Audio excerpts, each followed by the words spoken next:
प्रणाम दोस्तों। आपको नहीं लगता वो पूजा स्थल जो हमें ईश्वर के करीब ले जाते हैं वे कभी हमारे विश्वास का व्यापार घर नहीं बनने चाहिए? क्या सच में सोने से सजे मंदिर हमें आत्मा से जोड़ते हैं या हमें धोखे और लालच से जोड़ते हैं? आज हम देखेंगे सबरीमला के उस सोने प्लेटेड यानी गोल्ड प्लेटेड रहस्य को और उससे उठता एक बड़ा सवाल, हम इंसान किस लिए बनते हैं। मैं आपको वो तथ्य बताऊंगा जो सत्ता, भाईचारा और धोखे के बीच छुपा हुआ है और आप खुद फैसला करेंगे ये धर्म की रक्षा है या धर्म का दुरुपयोग। तो बने रहिए क्योंकि ये कहानी एक अविश्वसनीय मोड़ पर जाकर खुलती है। आज का बेसिक विषय जो है वो है Sabarimala gold theft case. Sabarimala का जो सोना है उसके चोरी की कहानी सिर्फ एक चोरी की कहानी नहीं है, यह धर्म, सत्ता, आस्था और मानवता की कहानी है।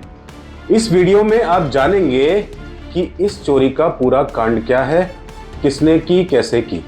साथ साथ मंदिर, मस्जिद, गुरुद्वारे, क्या धन संपत्ति की जरूरत है इनको, और आज की दुनिया में आस्था और दिखावा कैसे एक दूसरे से उलझ गए, और अंत में हम इंसान किस दिशा में जा रहे हैं और हमें क्या करना चाहिए। तो आप धर्म से प्रेम रखते हैं, धर्म का सम्मान करते हैं या सिर्फ इंसानियत की हिफाजत करना चाहते हैं, इस वीडियो को अंत तक देखिएगा। वीडियो पसंद आए तो लाइक कीजिएगा, चैनल सब्सक्राइब कीजिएगा और बेल आइकन भी दबाइएगा।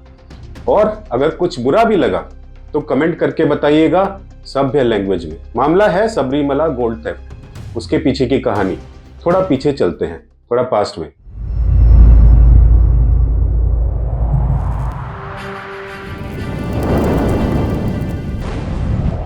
साल 2019, ट्रेवनकोर देवास्वम बोर्ड TDB उसने सोचा कि मंदिर की मूर्तियों और पैनलों की देखभाल के लिए सोने से मंडे हुए तांबे की चादरें पुनः प्लेटिंग के लिए निकलवाई जाए।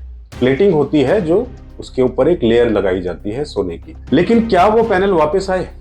उन्नी कृष्णन पोट्टी, एक साधारण व्यक्ति जो TDB नियुक्ति पुजारी के सहायक रह चुके थे, उसने दावा किया कि 2 सोने से मंडे पैनल गायब हैं। बाद में वही पैनल उनकी बहन के घर से बरामद हुए।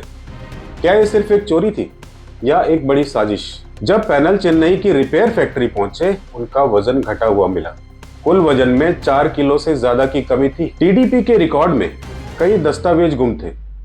पैनल का विवरण, सोने की मात्रा, पैनल हटाए जाने की तारीखें, सब अस्पष्ट, अनक्लियर। टाइम्स ऑफ इंडिया ने भी इसके बारे में बताया है। लेकिन मामला सिर्फ चोरी का नहीं है, यह विश्वास और नैतिक पतन का मामला है।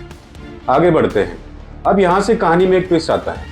पहले तो सवाल ये है कि मंदिरों और मस्जिदों में सोने चांदी की जरूरत क्या है। इमेजिन कीजिए आप एक साधारण मंदिर देखते हैं, सादी दीवारें, मिट्टी की मूर्तियां, और आपके अंदर जो सुकून मिलता है वो विश्वास से मिलता है, ना कि सोने से। तो फिर मंदिरों में सोना चांदी क्यों लगाया जाता है? यह भक्ति का प्रतीक बन जाती है, लेकिन कभी कभी भड़काव का प्रतीक भी बन जाती है। कभी कभी आस्था नहीं बल्कि अहम का प्रदर्शन बन जाती है। मानो कोई कह रहा हो, देखो हमारी श्रद्धा नहीं हमारी दौलत बोल रही है। और यह धन संचय और राजनीतिक दबदबे का साधन बन सकती है।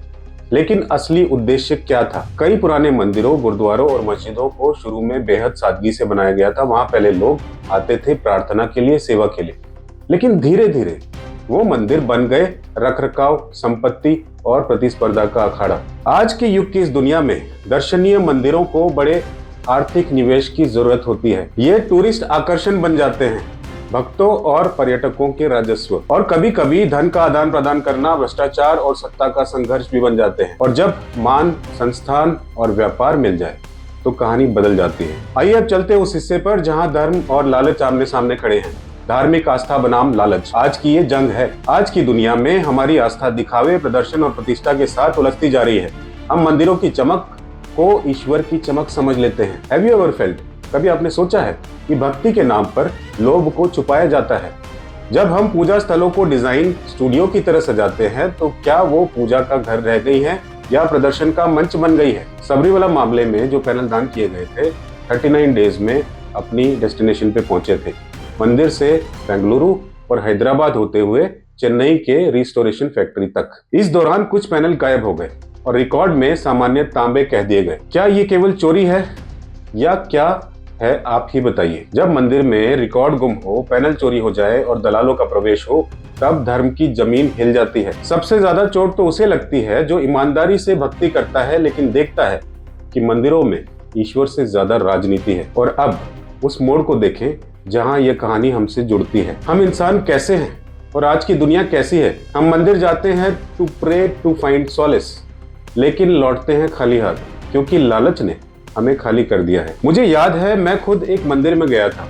वहां की दीवारों पर लिखा था, ईश्वर तो अंदर है, सोना बाहरी आवरण है। लेकिन आज वही स्थान सोने की प्लेटों और मोल भावों के मामले में खबरों में है। हमने मान लिया है सजावट इज इक्वल टू श्रद्धा, भव्यता इज इक्वल टू पवित्रता, पर यही भूल है, पवित्रता मन की शुद्धि, सेवा, करुणा में है, ना कि सोने की परतों में। मंदिर प्यारा घर है, सोने का शोरूम नहीं है। पूजा मन से होती है, दिखावे से नहीं। अब सवाल ये उठता है, जब हम मंदिर, मस्जिद, गुरुद्वारे को धन संचय स्थल बना देंगे तो क्या हम इंसान बने रहेंगे?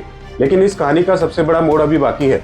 जब धर्म ही धन के लिए बने हथियार, उस मोड़ को जानने के लिए बने रहिए अंत तक। तो दोस्तों, यह कहानी सिर्फ सबरीमला की नहीं है, यह हमारी आस्था, हमारी जिम्मेदारी और हमारे मानव होने की परीक्षा है। हम इंसानों को आस्था को सतर्कता से लेना चाहिए, कभी भी अंधविश्वास और दिखावा नहीं बनाना चाहिए। धर्म संस्थानों को अपनी आंखों से देखना चाहिए, प्रदर्शन की तरह नहीं, सत्य की मांग करनी चाहिए। अब हम जानना चाहते हैं कि आप क्या सोचते हैं। क्या मंदिर, मस्जिद या गुरुद्वारे में सोने चांदी होने चाहिए, या हमें सेवाओं में, गरीबों में, अनाथों में, वृद्धों जिनका कोई सहारा नहीं है, उनकी मदद में खर्च करना चाहिए? कमेंट करके बताइएगा और अपने विचार साझा कीजिएगा अगर आपको ये वीडियो ज्ञानवर्धक और चिंताकारी लगा हो तो। साथ ही साथ आपसे रिक्वेस्ट है, सब्सक्राइब कीजिएगा ताकि अगली वीडियो आप मिस ना करें। इसके अलावा इसे शेयर करें उन लोगों से जो धर्म, आस्था और सत्य के बीच लड़ रहे हैं। सोना चांदी क्या ले जाएगा जब दिल ही कच्चा रह जाए? मंदिर मस्जिद क्या काम आए जब इंसान सच्चा ना रह जाए? ईश्वर ने मांगा था प्रेम, हमने सजावट दे दी। वो पूछेगा भक्ति थी या व्यापार, और हम खामोश रह जाए। धर्म अगर दिल में है तो हर दिल मंदिर है, वरना सोने की दीवारें भी बेअसर हैं, बेअसर हैं। प्रणाम।